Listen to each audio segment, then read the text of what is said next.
ಈ ಕ್ಯಾನ್ಸರ್ ಅವೇರ್ನೆಸ್ನ ನಾವು ಎಲ್ಲರಿಗೂ ತಿಳಿಸ್ಬೇಕಂತ ಈ ಉದ್ದೇಶ ಇದೆ. ಅಂದರೆ ಇವತ್ತು ಜನಗಳಿಗೆ ವಿಧ ವಿಧವಾದ ಕ್ಯಾನ್ಸರ್ ಬರುತ್ತೆ. ನಮ್ಮದು ಇನ್ಸ್ಟಿಟ್ಯೂಟ್ ಸ್ಟಾರ್ಟ್ ಆಗಿ 8 ತಿಂಗಳಾಯಿತು. ಸೊ ನಮ್ಮಲ್ಲಿ ಕಾಸ್ಟ್ ಎಫೆಕ್ಟಿವ್ ಇದೆ, ಟ್ರೀಟ್ಮೆಂಟು ಚೆನ್ನಾಗಾಗುತ್ತೆ. ಬಡವರು ಶ್ರೀಮಂತರು ಅಂತ ನಾವು ಡಿಫ್ರೆನ್ಷಿಯೇಟ್ ಮಾಡೋದಿಲ್ಲ, ಎಲ್ಲರೂ ಒಂದೇ ಥರ ಟ್ರೀಟ್ಮೆಂಟ್ ಮಾಡ್ತೀವಿ.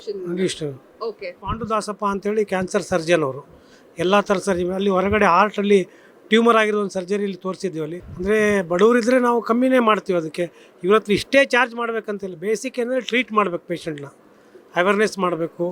ಆಮೇಲೆ ಅವ್ರು ಡೈಟ್ ಕೌನ್ಸಿಲಿಂಗ್ ಎಲ್ಲ ಮಾಡಿ ಅವರಿಗೆ ಇದು ಮಾಡ್ತೀವಿ. ಕಂಪ್ಲೀಟ್ ಟ್ರೀಟ್ಮೆಂಟ್ ಮಾಡೇ ಕಳಿಸ್ತೀವಿ ಅವರಿಗೆ. ಎಲ್ಲಿರೋದು ಸರ್ ಇದು? ಗಾಂಧಿ ಬಜಾರಲ್ಲಿದೆ, ನ್ಯಾಷನಲ್ ಕಾಲೇಜ್ ಎದುರುಗಡೆನೇ ಇದೆ. ಲಾಲ್ಬಾಗ್ ಎದುರುಗಡೆ ವಾಣಿ ವಿಲಾಸ್ ರೋಡ್ ಅಂತ ಹೋಗುತ್ತೆ, ಅಲ್ಲಿ ಲೆಫ್ಟ್ ಸೈಡ್ ಫ್ಲೈಓವರ್ ಹತ್ರ ಇದೆ. ಅಲ್ಲಿ ವೀಕ್ಷಕರಿಗೆ ಅಂದರೆ ಹೆಲ್ದಿಯಾಗಿರೋಕ್ಕೆ ಇಷ್ಟಪಡ್ತೀನಿ, ಹೇಳ್ತೀನಿ ನಾನು.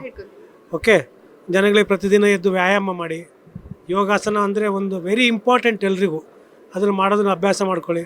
ಆದಷ್ಟು ವೇಟ್ ಬ್ಯಾಲೆನ್ಸ್ ಮಾಡ್ಕೊಳ್ಳಿ, ಡೈಟ್ ಚೆನ್ನಾಗಿ ಇಟ್ಕೊಳ್ಳಿ, ಹೆಲ್ತ್ ಚೆನ್ನಾಗಿ ಇಟ್ಕೊಳ್ಳಿ ಅಂತ ಹೇಳ್ತಾರೆ. ಅಂದರೆ ಕ್ಯಾನ್ಸರ್ ಸೆಲ್ಸ್ ಬಾಡಿಯಲ್ಲಿ ಇರುತ್ತೆ.